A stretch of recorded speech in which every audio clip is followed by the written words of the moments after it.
श्रीमान् वेङ्कटनाथार्यः कवितार्किकेसरी वेदान्ताचार्यवर्यो मे सन्निधत्तां सदा हृदि यस्य वाक्कृतिपर्यन्ता यतिराजसरस्वती तस्मै वेदान्तगुरवे भूयो भूयो नमो नमः।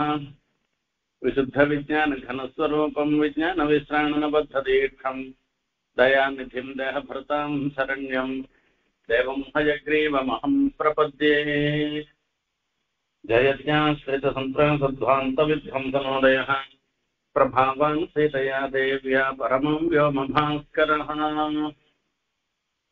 प्राप्तैः सख्यं तव नयनयोः पद्मकोशैः प्रबुद्धैः सन्नाहन्नः समयनियतं साधु सन्धुक्षयन्ति तेना योग्यां सरणिमधुना दर्शयन्ती सुभाषा सीतेः नूनं त्वरयति सरते त्वत्समीपं निमेषुः। शिशिर ऋतुविलिருந்து ஆரம்பிச்சு வருஷா காலம் பர்யந்தம் இந்த ரெண்டு மாசமா இருக்கக்கூடிய ஒவ்வொரு ऋतुக்கள், அந்த ऋतुக்கள்ல சீதையினுடைய பிரிவினால தான் பட்ட சிரமங்களை சொல்லிட்டு வந்தேன். இப்போ சரத் ருத்து வந்துடுது, வருஷா காலம் முடிஞ்சிடுத்து. வருஷா காலம் முடிஞ்ச உடனே சரத் ருத்து வந்துடுது. இந்த சரத் ருத்துவுல தன்னுடைய நிலையை பத்தி சொல்லிட்டு வரேன். முதல்லாம் சொல்லச்சே சிசிர ருத்துவுல நான் எப்பவுமே தோக்காதவனாக இருந்த என்னையும் உன்னுடைய பிரிவு தோக்கடிச்சுட்டுன்னு சொன்னேன். அதாவது சீதை அருகாமையில இல்லாததுனால குளிர் சிசிர ருத்துல இருக்கக்கூடிய பனி தன்னை ஜெயிச்சுட்டு தான் அந்த பனியாளிடத்துல தோத்துட்டோம்னு சொல்றேன். சீத்தை கணக்கு பக்கத்துல இருந்தாள்னாக்க அவள் அரவணைப்புல இந்த பனியால எதுவும் பண்ண முடியாதுன்றதெல்லாம் தாற்பயம் அந்த இடத்துல. இந்த மாதிரி சில சமயங்கள்லாம் சொல்லச்சே வசந்த ருத்துவல வரச்சே அந்த தென்றல் காத்து அது படைச்சே அந்த சீத்தையினுடைய திருமேனி தான் பக்கத்துல இருக்கச்சே எப்படி எல்லாம் ஒரு சந்தோஷம் ஏற்பட்டது. அது இல்லாத இந்த சமயத்துல இந்த தென்றல் காத்தே அவருக்கு ஒரு நெருப்பு காத்தாக வீசுறதுன்னு எல்லாம் சொன்னேன். ஒரு ஸ்டேஜ்ல ஒரு நிலையில ராமன் வேற விதமா பேச ஆரம்பிச்சுட்டு, என்ன இப்ப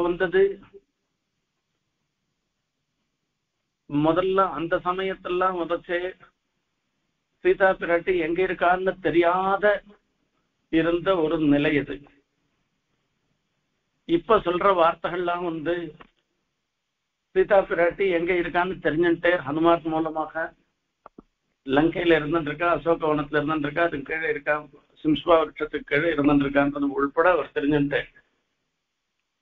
இப்ப இந்த சீதா பிராட்டிய தான் அடைவதற்கு தான் செய்யக்கூடிய முயற்சிகள் பிரயத்னங்கள் எல்லாவற்றையும் சொல்லி அது வரைக்கும் கொஞ்சம் ஆஸ்வாசப்படுத்திக்கோ, நான் ஒன்னும் பிரயத்னப்படலன்னு நினைச்சுக்காத, ஹனுமாருண்ட சொல்லி அனுப்பிச்சுட்டேன், மாதாதுவன் நதி விஷயம்னு சீதா பிராட்டி சொல்லி அனுப்பிச்சுட்டா. ஒரு மாசத்துக்கு அப்புறம் நான் ஜீவிக்க மாட்டேன்னு சொன்னான்.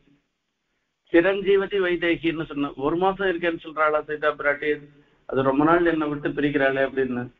இவர் இங்க இருக்கார, இங்க இருந்துட்டு சிரஞ்சீவதி வைதேகின்னு அவ மாசாதூர்தன் நதி விஷயம் ஒரு மாசத்துக்கு மேல நான் இருக்க மாட்டேன்னு சொன்னதுக்கு சிரஞ்சீவதி வைதேகின்னு ஒரு கமெண்ட் கொடுக்குறாரு. எப்படி கொடுக்குறாருன்னா, அவளுடைய மனசு என்னுடைய மனசு முழுக்க அவளிடத்துல இருக்கு, அவளுடைய மனசு முழுக்க என்னிடத்துல இருந்துட்டு இருக்கு. ஆகையால நாங்க ரெண்டு பேரும் விட்டு பிரியறதே இல்லை. பிரிஞ்சாதானே ஒரு மாசம் முகத்துக்குள்ள வரலன்னாக்கா நான் ஒன்னு போயிடுவேன், ஜீவிக்க மாட்டேன்னு சொல்றதெல்லாம் என்னுடைய எண்ணம் முழுக்க முழுக்க சீதா பிராட்டியின் இடத்துலதான் இருந்துட்டு இருக்கு. அகல என்னை விட்டு அவள் அகலவே இல்லை. ஒரு க்ஷணம் சீதா பிராட்டியும் நான் நினைக்காத போயிட்டேன்னா நான் ஒரு க்ஷணம் கூட ஜீவிக்க மாட்டேன் நானு. என்று ராமர் சொல்றார் அந்த இடத்துல. இப்போ ஒரு நிலையில இதே மலை பவனம் சந்திரன் இதெல்லாம் பார்க்கச்சு, சந்திரனை பார்த்தோம்னாக்க குளிர்ச்சியா இருக்கும், எல்லாருக்கும் ஆஹ்லாதகரம் சந்தோஷமா இருந்துட்டு இருக்கும். அதே மாதிரி தென்றல் காத்தும் வீசிட்டுனாக்க ரொம்ப அனுகூலமா இருக்கும் சரீரத்துக்கு, அதனால நமக்கு ஒரு சுகம் ஏற்படும். இதெல்லாம் இருந்துருக்கு. சீதா பிராட்டி இல்லாத சன்னிவேசத்துல இதே தென்றல் காத்து வசந்த காலத்துல வீசச்சே அது அப்படியே நெருப்பு மாதிரி பட்டது. சீதா பிராட்டி இல்லாத இருக்கச்சே அந்த சந்திரனுடைய ஒரு குளிர்ச்சியான கதிர்கள்லாம் கூட, அந்த குளிர்ச்சியான சந்திரனுடைய கிரணங்கள்லாம் கூட இவர் திருமேனியில பட்டு அது அப்படியே நெருப்ப மாதிரி கொட்டுற மாதிரி இருந்ததுன்னு எல்லாம் பாவிச்சேரப்போ. இப்போ அதை நினைக்கிறதே வேற மாதிரி ஆயிடுச்சு. இப்ப எப்படி நினைக்கிறேன்னாக்க, அதே தென்றல் காத்து வந்ததுன்னாக்க அந்த சீதையனுடைய உடம்புல பட்டு என் உடம்புலையும் படுறது இல்லையா? அதாவது இது சீதையனுடைய உடம்புல இருந்து தெற்கேந்து வர காட்டு. அதே மாதிரி சந்திரனை பாக்குறோம், நான் சந்திரனை பாக்குற மாதிரி அவளும் பார்க்க போற. ரெண்டு பேருடைய திருஷ்டியும் சந்திரன்ல போய் விழுது. தத்ரயுக்தமான ஒரு சமாகமம் நமக்கு வருது. ரெண்டு பேருடைய திருஷ்டி, ராமனுடைய திருஷ்டி, சீதையனுடைய திருஷ்டி ரெண்டும் சந்திரன் மேல விழுது. அது மூலமான ஒரு சமாகமம் வருது, ஒரு சேர்க்கை ஏற்படுறது. அந்த சேர்க்கைக்கு காரணமாக சந்திரன் இருக்குன்னு சந்திரனை கொண்டாட வேண்டிய ஒரு நிலையில தான் இருக்கிறதாக சொல்லி சொன்னார். இந்த மாதிரி ஒரு அனுபவத்தை மாத்தி சொன்னார். இப்போ வருஷா காலம் முடிஞ்ச உடனே சரத்காலம் வந்துட்டு, சரத்காலத்துல தனக்கு ஒரு புதுசா ஒரு உத்வேகம் வந்திருக்கு. அதை இந்த இடத்துல சொல்ல போறேன். பிராப்தை சக்கியம் தவநயனயோ பத்மகோசை பிரபுத்தை சன்னாஹம் சமயம் சமய நியதம் சாது சந்துக்ஷயந்தி சேனா யோக்யாம் சரணி மதுனா தர்ஷயந்தி சுபாஷா சீதேஹ நௌனம் த்வரயதி சரத் ஸ்வத்சமீபம். சரத்காலம் வந்துட்டு வருஷா காலம் முடிஞ்சிருக்கு. வருஷா காலம் முழுக்க முழுக்க அரசர்கள்லாம் தன்னுடைய அரண்மனையில இருந்துட்டு இருப்பா. ஏன்னா வருஷா காலத்துல சேனைகள்லாம் அங்கங்க போக முடியாது, வழியெல்லாம் சேரும் சகதியாகவும் இருக்கும். மழையினால நிறைய ஒரு தடங்கள்லாம் ஏற்படும். ஆகையால வருஷா காலத்துல யுத்தத்துக்கு போக மாட்டார். அந்த வருஷா காலம் 2 மாசமும் அந்தப்புறத்திலேயே அடைஞ்சு இருப்பா. இங்கதான் அது இவளுக்கெல்லாம் ரொம்ப சந்தோஷமா இருந்துட்டு இருக்கும், அந்தப்புறத்துல இருக்கிறவளுக்கெல்லாம். சரத்காலம் வந்துட்டோம்னாக்க இனிமே யுத்தம் பண்றதுக்கு ஒரு சமயம் ஏற்பட்டு போயிட்டதுனால சரத்காலத்துல எல்லாரும் அவ்வளவா சன்னாசம் பண்ணுவா. அதுக்கப்புறம் மேல மேல வரப்போற காலம் எல்லாம் எதிரிகளை அழிச்சு அதை தன்னுடைய ராஜ்யத்தை சாசனம் பண்றதுக்கு ஏற்றதாக இருந்துருக்கோம். இப்படிப்பட்ட ஒரு சன்னிவேசம் வந்துடுச்சு. இப்ப சரத்காலம் வந்துடுச்சு.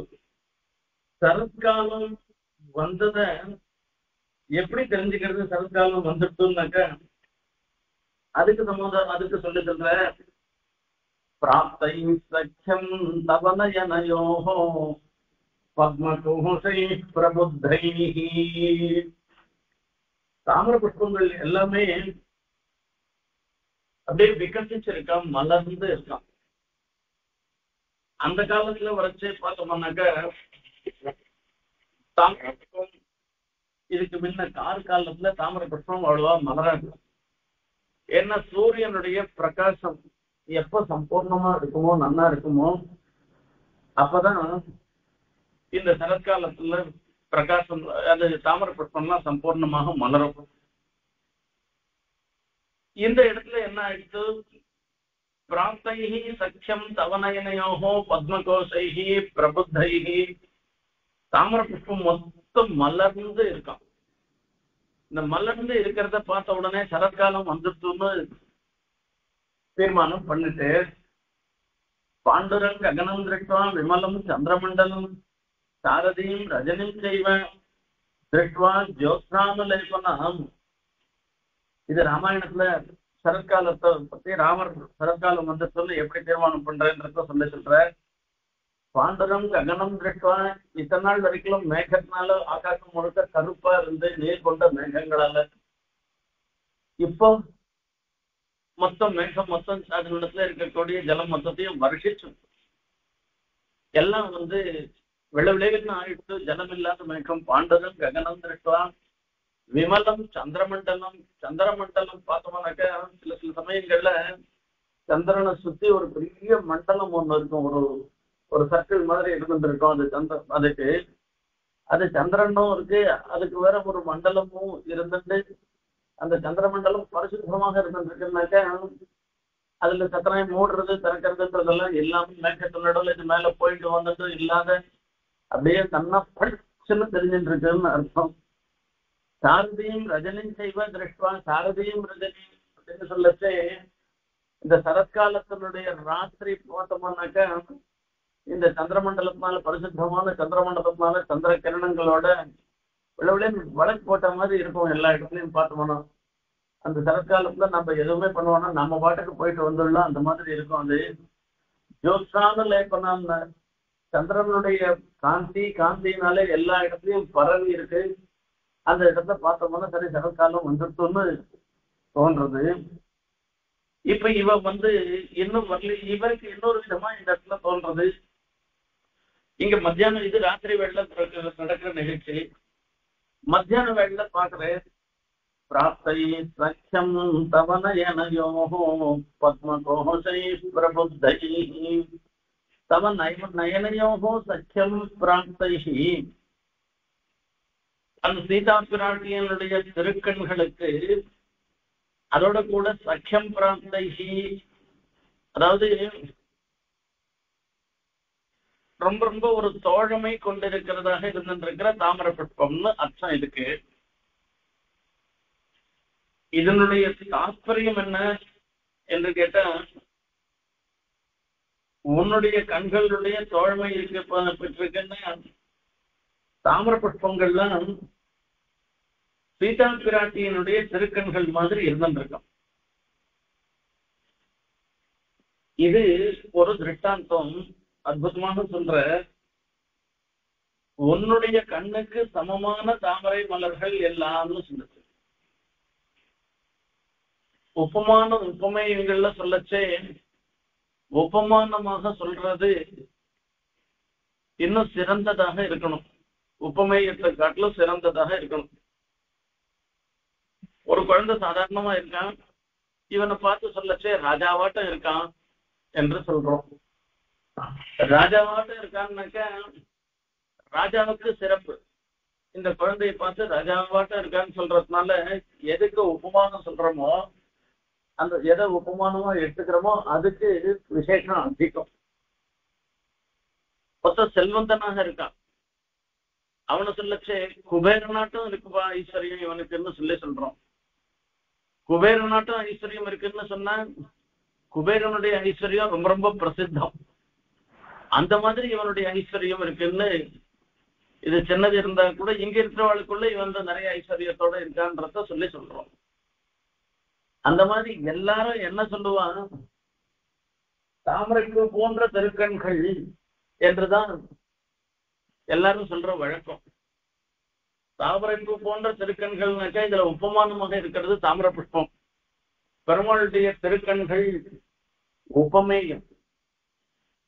இப்ப எல்லாரும் இப்படி சொன்னாக்க பெருமாளுடைய திருக்கண்களை காட்டிலும் தாமரை புஷ்பம் வசதி மாதிரி ஆயிடுறது, உயர்வு மாதிரி ஆயிடுறது. அது ஆழ்வான் ஒத்துக்கிறது இல்லை.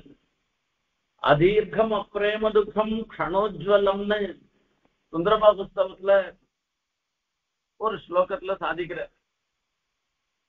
அதீர்க்கம் அப்ரேம துக்கம் க்ஷணோஜ்வலம். தாமர புஷ்பம் பெருமாளுடைய திருக்கண்கள் மாதிரி அவ்வளவு பெருசு இருக்கான்னு இல்ல. அந்த பெருமாளுடைய திருக்கண்களை சேவிச்சுட்டு இருந்தோம்னா அந்த கட்டாட்சம் விழுந்ததுன்னா போறோம். அந்த வரிசையே வாவான்னு கூப்பிடுற ஒரு திருக்கண்கள், சுவாகத்தோதார நேத்திரம் பெருமாளுடைய திருக்கண்கள். அந்த திருக்கண்களை பார்க்கச்சே அப்படியே பிரேம சொற்றது. இந்த பெருமாளுடைய திருக்கண்களை பார்க்க சேவிக்க செய்ய உனக்கு தாண்டா இங்க ரங்கநாதனா நான் படுத்துட்டு இருக்கேன், நானு நீ வரலையேன்னு நான் நீ வர பக்கத்திலேயே விழிய வச்சு நான் வழி மேல விழிய வச்சு நான் பார்த்துட்டு இருக்கேன். நீ வந்துட்டியா, ரொம்ப சந்தோஷம்னு அந்த ரங்கநாதனே சொல்ற மாதிரி நமக்கு தோன்றது. அவர் திருக்கண்களை போய் சேவிச்சுமானாக்கா அப்படி ஒரு நம்மளிடத்துல இருக்கக்கூடிய ஒரு பாசம் பிரேமம் அதை அன்பை வெளிப்படுத்துறதாக இருக்கு பெருமாளுடைய திருக்கண்கள். தாமர புஷ்பம் அந்த மாதிரி எதனா தெரியப்படுத்துறதான்னா இல்ல. க்ஷணோஜ்வலம் இது கொஞ்ச நாளைக்கு மூடிக்கிறது கொஞ்ச நாளைக்கு திறந்துக்கிறது இந்த மாதிரி இருந்துட்டு இருக்கு தாமர புஷ்பம். பெருமாளுடைய திருக்கண்கள் அந்த மாதிரி கிடையாது. அவருக்கு இந்த இமை கொட்டுறதுன்றதே கிடையாது, தேவதைகளுக்கு கிடையாது, அதுலயும் பெருமாளுக்கு கிடையவே கிடையாது. பெருமாள் எப்பவுமே பார்த்துட்டே இருக்கேன். ஆகையால எப்பவுமே உஜ்வலமாகவே பிரகாசிச்சுட்டே இருக்கு பெருமாளுடைய திருக்கண்கள்லாம். அப்போ தாமரைய பெருமாளுடைய திருக்கண்களுக்கு உபமானமாக சொல்றதுன்றது அவ்வளவு உச்சிதம் இல்லை. சரி, பெருமாளுடைய திருக்கண்களை நாம அச்சாமூர்த்தியா சேவிக்கிறோம், அது வேற விஷயம். சேவிக்கும் தத்துவங்கள் இருக்கிற எம்பெருமான நம்ம சேவிக்கலையோ இல்லையோ, இங்க இருக்கிற வஸ்துக்கள்ல எதையான ஒன்ன வச்சு உதாரணம் சொல்லணும். எப்படி இருக்கும் பெருமாளுடைய திருக்கண்கள் எப்படி இருக்கணும்னு சொன்னா எங்க இருக்கிற வஸ்துக்களுக்குள்ள தாமரை தான் விசேஷமா தோன்றது. ஆகையில தாமரைய அதுக்கு உபமானமாக சொல்லிருக்கு. வஸ்துகத்தில இது ரெண்டும் வரவே வராதுன்னு இந்த மாதிரி ஒரு விசாரமே பண்ணவானான்னு சொல்லிட்டு சுவாமி தேசிகன் அற்புதமா மாத்தி சொல்லிட்டேன். சீதா பிராட்டியுடைய திருக்கண்கள் போல மலர்ந்து இருக்கின்ற தாமரை புஷ்பங்களை பார்த்து இந்த இடத்துல உபமானம் எது? சீதா பிராட்டியினுடைய திருக்கண்கள். இங்க உபமயமா இருக்கிறது இங்க இருக்கிற நீர்நிலைகள்லாம் இருக்கக்கூடிய ஒரு தாமர புஷ்பங்கள். இவையெல்லாம் மலர்ந்து இருக்கு. என்ன சரத்காலம் வந்துட்டு மலர்ந்து இருக்கு. இத பாக்குற ராம இது சீதையினுடைய திருக்கண்கள் மாதிரி இது இருக்கு என்று சொல்ற. அப்போ ஏற்றம் எதுக்கு? சீதா பிராட்டியினுடைய திருக்கண்களுக்கு. பிராப்தை சக்கியம் தவனயனயோ பத்மகோஷை பிரபுத்தை நல்லா விகசிச்சிருக்கு, சம்பூர்ணமாக விகசிச்சிருக்கு. அந்த சம்பூர்ணமா விகசிச்சிருக்கிற அதை பார்த்து ஒரு சந்தோஷமாக ஏற்படுறது. பத்மகோஷ பலாசானி திருஷ்டுவா திருஷ்டிர்ஹி மன்யதே சீதாயாக நேத்திர கோஷாபியாம் சதுர்சானீதி லக்ஷ்மண. சுவாமி தேசிகன் ஏதான ஒரு விஷயத்த சொன்னேன்னாக்க அதுக்கு மூலபூதமானது இல்லாத எதுவுமே இருக்காது. இந்த சாஸ்திரங்கள்ல வரைச்சே பார்த்தோம்னாக்க சுவாமி தேசிகன் சாய்க்கிற ஒவ்வொரு விஷயத்துக்கும் ஸ்ரீபாஷ்யமோ பிரம்மசூத்திரமோ ஸ்ருதியோ எதனா ஒண்ணு ஆதாரமாக தான் இருந்துருக்கோம். அதை இட்டுதான் அவர் சொல்லுவேன். இன்னைக்கு காத்தால கூட ஒருத்தர் காலக்ஷேபத்தும் போது கேட்டேன், இந்த பாப்பங்கள்லாம் வரைச்சே கேட்டகரைஸ் பண்றேன், வரிசையா பண்றேன். இதுல பாப்பங்கள்ல வரைச்சே சஞ்சித பாப்பம், பிராரப்த பாப்பம், அதே மாதிரி உத்தராங்கத்துல வரைச்சே அபுத்தி பூர்வகமாக அறியாமல் பண்ற உத்தராங்கம், அறிந்தே பண்ணக்கூடிய உத்தராங்கம், ஆபத் காலத்துல பண்ணக்கூடிய பாப்பங்கள், இப்படி பல பாப்பங்கள் எல்லாம் எடுத்து அந்த பாப்பங்கள்ல எப்படி சர்வ பாப்பேபியோ மோட்சியாமன்னு சொல்லச்சு இந்த பாப்பங்கள்லாம் நம்மளை விட்டு எப்படி விலகிறது, அது எப்படி போறது, என்ன உடம்புல துணி ஓட்டின்னு இருக்க மாதிரி, உடம்புல அழுக்கு ஓட்டின்னு இருக்க மாதிரி சீக்கா அப்படி போட்டு தேய்ச்சி குளிச்சாக்கா அழுக்கெல்லாம் போயிடுற மாதிரி இது பாப்பங்கள்லாம் போறதுன்னா அது என்ன அர்த்தம் அதுக்கு என்பதெல்லாம் விசாரம் பண்றதுல அது பெருமாளுடைய நிகிரக சங்கல்பம். நாம ஒரு தபகாரியம் பண்ண உடனே பெருமாள் இவனுக்கு சிக்ஷை கொடுக்கணும்னு பெருமாள் நினைக்கிறேன். இப்போ நாம சரணாகதி பண்ணிட்டோமானாக்கா அப்போ என்ன ஆகுது, தான் ஏற்கனவே நம்மளை சிக்ஷை பண்ணணும்னு நினைச்சிருந்தா கூட நாம பண்ணின சரணாகத்தினால அதை மாத்திக்கிறேன். இததான் அந்த பாப்பங்கள்லாம் போயிடுறதுன்றதுக்கு தாற்பயம். பாப்பங்கள்லாம் நம்மள ஒட்டலன்றதுக்கு தாற்பயம் என்ன, நாம அறியாத ஒரு தப்பு பண்ணிட்டோமானாக்க அப்போ பெருமாளுக்கு இவன் தெரியாத பண்ணதுதான் இதுக்காக சிக்ஷிக்கணும்ன்ற அவசியம் இல்லைன்னு சொல்லிட்டு அந்த நிகிரக சங்கல்பமே ஏற்படாது. இத அஸ்லேஷம்னு சொல்றாரு, ஒட்டுறது இல்லைன்னு சொல்றது. இப்படி விஸ்தாரமா சொல்லிட்டு வரு.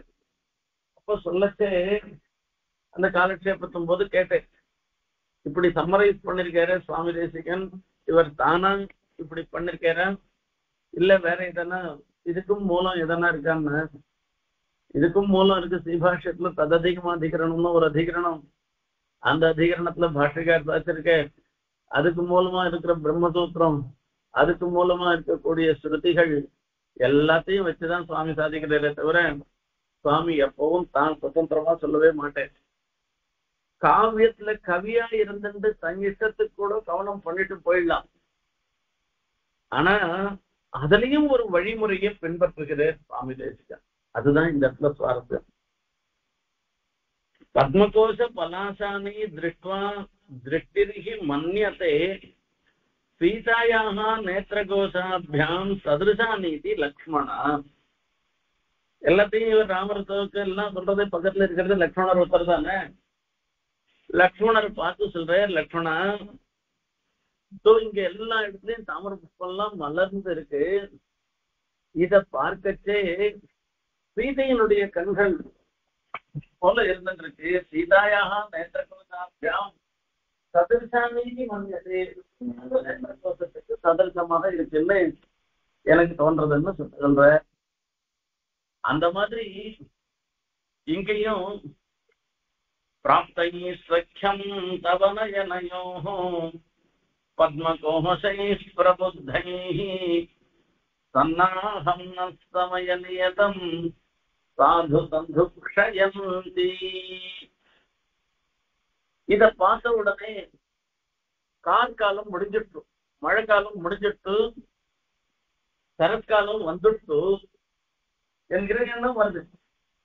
இப்போ இந்த சரத்காலம் வந்துட்டுனாக்க அரசர்கள்லாம் தன்னுடைய சேனைகளை சன்னாகம் பண்ணி இந்த சரத்காலத்துல யுத்தம் பண்றதுக்கு உண்டான மீதி என்னென்ன சன்னாகம் பண்ணமோ அதெல்லாம் பண்ண வேண்டிய சமயம் வந்துட்டு என்கிற ஒரு எண்ணம் இவருக்கு வருது.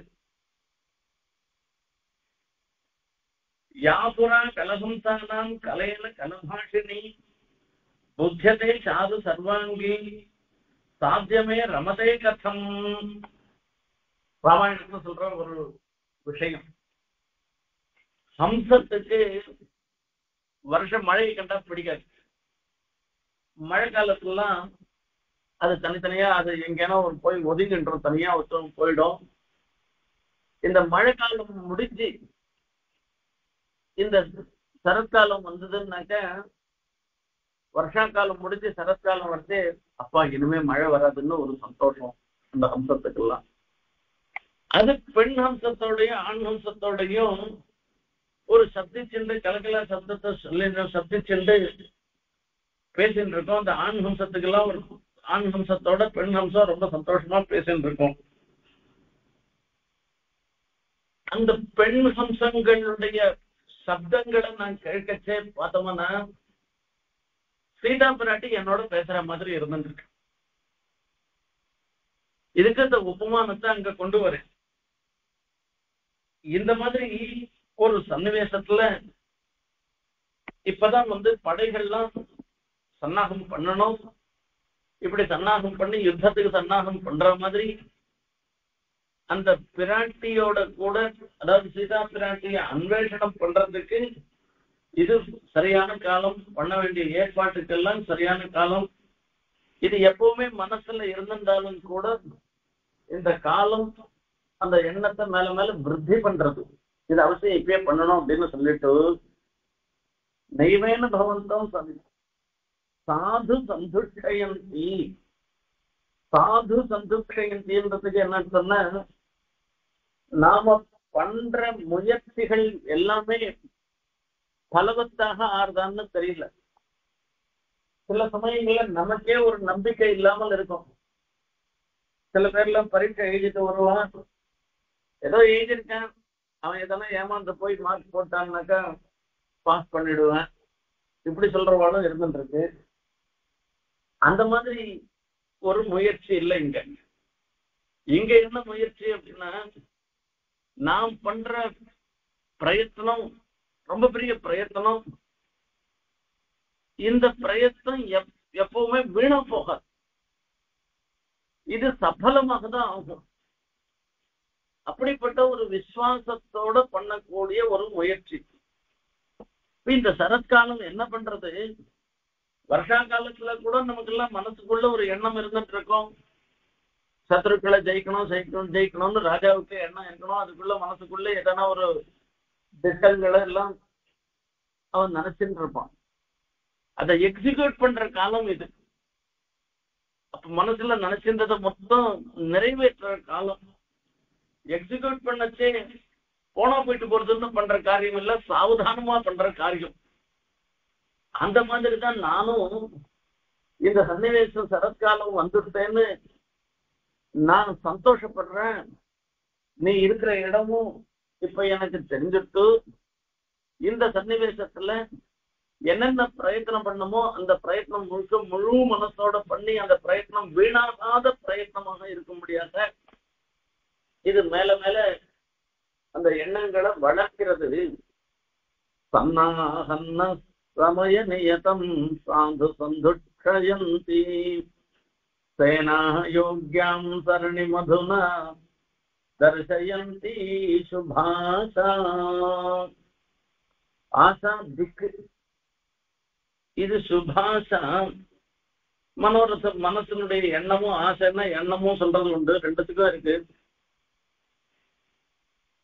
இந்த சரத்காலத்துல இருக்கக்கூடிய எல்லா பிராந்தங்களும் ஒரு நல்ல எண்ணத்தை ஏற்படுத்துவதாக இருந்துருக்கு. சுபாஷான்னு சொல்ற இது சுபமான திக்குகளை உடையது. சுபமான ஆசைன்னா இந்த எண்ணம் பூர்த்தி ஆகிற மாதிரி இருந்ததுன்னாக்கா அது சுபமான ஆசை.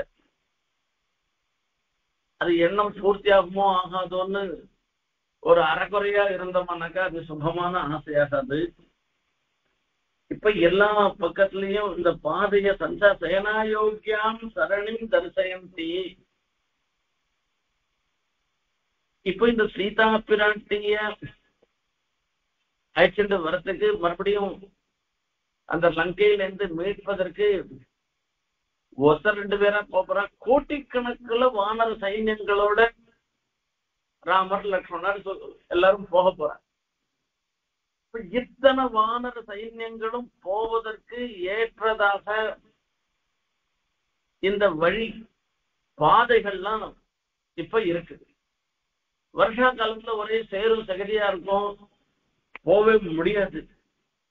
இப்போ சஞ்சாரத்துக்கு ஏற்றதாக இருக்கிறதுனால இதை பார்த்த உடனே நம்மளுடைய எண்ணம் இருக்கு, சுபாஷா திக்குகள்லாம் நிர்மலமாக இருக்கு, மழை இப்ப சந்திக்கு எதுவும் வராது, நாம போலான்ற ஒரு எண்ணமும் ஏற்படுறது.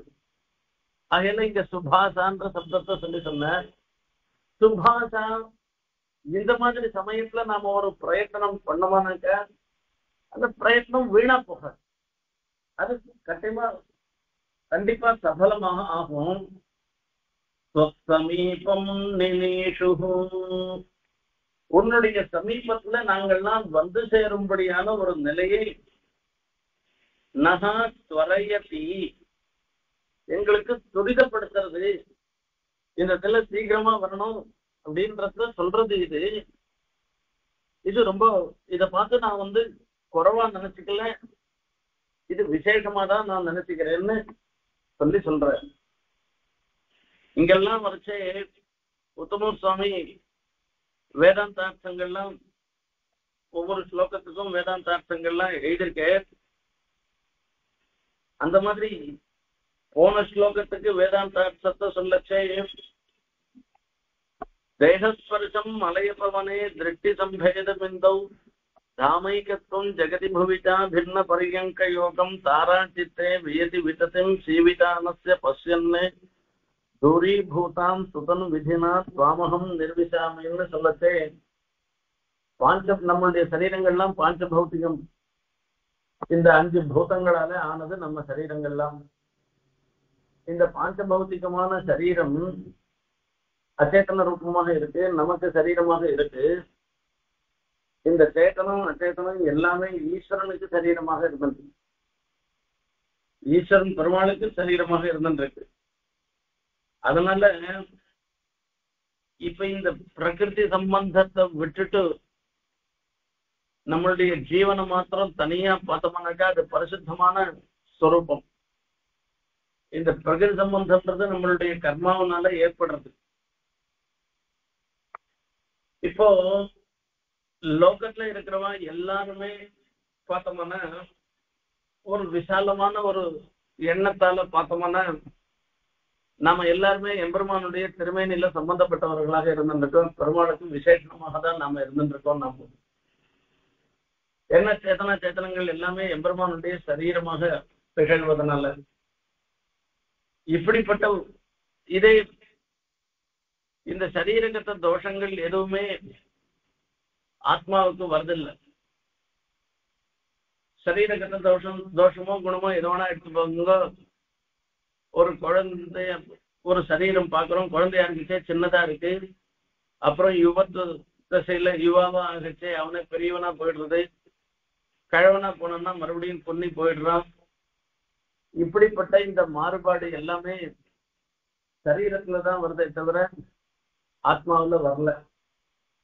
ஆகையில இது பெருமாளுடைய திருமேனின்னு சொன்னாலும் கூட இந்த சரீரத்துல வரக்கூடிய இந்த புண்ணியபாபம் நிமித்தமாக வரக்கூடிய மாறுபாடுகள் எல்லாம், இந்த சேத்தனங்கள்ல வரக்கூடிய மாறுபாடுகள் எதுவுமே ஈஸ்வரனிடத்துல வரல, பெருமாளிடத்துல வரல, ஆத்மாவில வரல. ஆத்மால இருக்கிற குணங்கள்லாம் சரீரத்துக்கு வராது. ஆத்மால இருக்கிற குணங்கள்லாம் சரீரத்துக்கு வராதுன்னாக்க சுகதுக்கானுபவம் ஞானம் இதெல்லாம் ஆத்மாவிலதான் இருக்கு, சரீரத்துல வரல. அந்த சுகதுக்கத்துக்கு காரணமான சரீரம் இருக்குமே தவிர சரீரத்திலேயே சுகதுக்கன்றது வராது. சுகதுக்கத்தை அனுபவிக்கிறதுன்றது ஆத்மாதான். அப்போ ஆத்மால இருக்கிற குணங்கள்லாம் சரீரத்துல வராது, சரீரத்துல இருக்கிற தோஷங்கள்லாமும் ஆத்மாவுக்கு வராது. அகையால இதுக்காக விசாரப்படவே வேண்டாம். நம்ம ஈஸ்வரனுக்கு சரீரமா இருக்கிறதுனால நம்மளுடைய பாப்பெல்லாம் பெருமாளுக்கும் போய் ஒட்டிக்குமோன்னு எல்லாம் நினைக்க வேண்டிய அவசியமே இல்லை. இப்படிப்பட்ட ஒரு நிலைய நாம தெரிஞ்சுட்டு இந்த ஆத்மா பரிசுத்தமான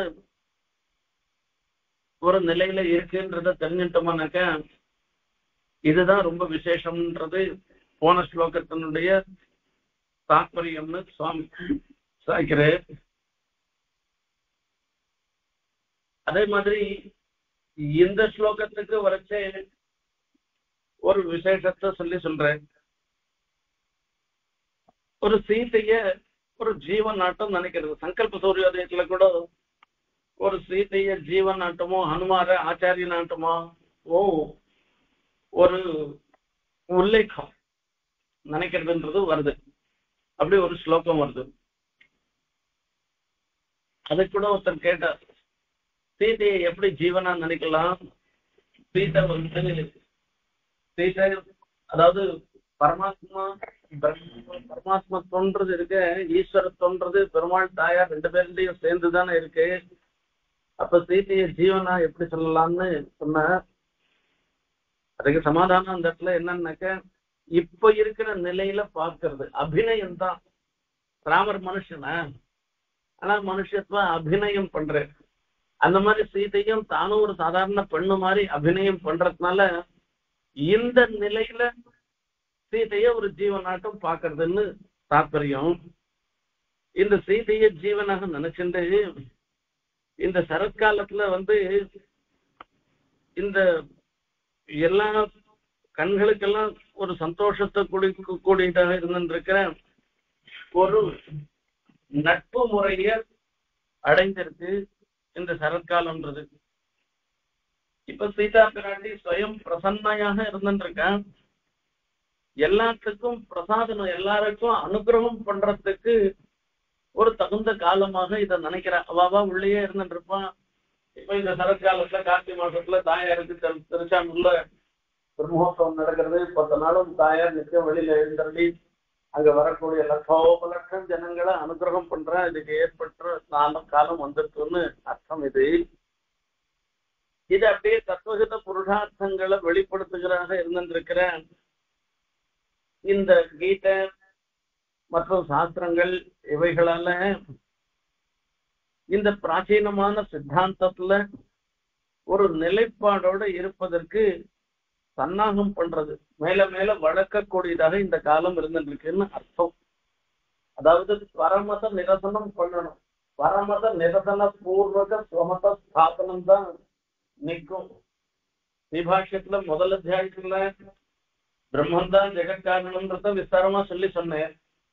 2வது அத்தியாயத்துல வரைச்சே தன்னுடைய மதத்துக்கு வரக்கூடிய பிறர் சொல்லக்கூடிய தோஷணங்கள்லாம் நிக்காதுன்னு சொல்லிட்டு பிற மதங்கள் சொல்வது எல்லாம் அது ஸ்ருதி விரோதம், தர்க்கத்துக்கு பண்ணாலும் நிக்காதுன்னு எல்லாம் அதை தோஷம் சொல்ற. அப்படி பண்ணி பரமத நிராகரண பூர்வகமாக ஸ்வமத ஸ்தாபனம் பண்ற. அப்படி ஸ்வமத ஸ்தாபனம் பண்ற ஒரு நிலை அது வந்துட்டோம்னாக்க சுபாஷா வருது. ஜீவனுக்கு ஆசை என்ன? எம்பெருமான அடையணும்ன்ற ஆசை. அது வீணாகாமல் போறது. இந்த பகவத் அனுகிரக காலம் வந்துட்டோம்னாக்க அசுதைன்னு இங்க பிராட்டினத்துல தானே முதல்ல பிரார்த்தனை பண்றேன். நான் பண்ற சரணாகதி யதாவஸ்திதமாக இருக்கட்டும்னு பிரார்த்தனை பண்ணச்சு அசுதே தயவு சர்வம் சம்பத்யத்தைன்னு பிராட்டி சொல்றாள. அப்படிப்பட்ட ஒரு நிலை இந்த ஸ்லோகத்தினால சொல்லப்படுகிறதுன்னு இதுக்கு உள்ளர்த்தமாக உத்தம சுவாமி சாதிச்சிருக்க. இந்த மாதிரி ஒவ்வொரு ஸ்லோகத்துக்கும் சாதிச்சிருக்க. அங்கங்க சமயம் வரைச்சே நாம இதை பத்தி சொல்லிட்டு இருக்கோம். இப்படிப்பட்ட திராட்டியினுடைய கட்டாட்சம் நம்ம எல்லாருக்கும் ஏற்பட்டு அஸ்துதே தயவு சர்வம் சம்பத்தத்தைன்னு சொல்ற மாதிரி நாம பண்ணின பிரபத்தி வீணாகாதபடி பெருமாளுடைய அனுகிரகம், திவ்ய தம்பதிகளுடைய அனுகிரகம் நம்ம எல்லாருக்கும் இருக்கணும்னு பிரார்த்தனை பண்ணிட்டு விடைபெறுகிறேன். கவிதார்த்திக சிம்ஹாய கல்யாண குணசாலினே ஸ்ரீமதே வெங்கடேசாய வேதாந்த குரவே நமஹ.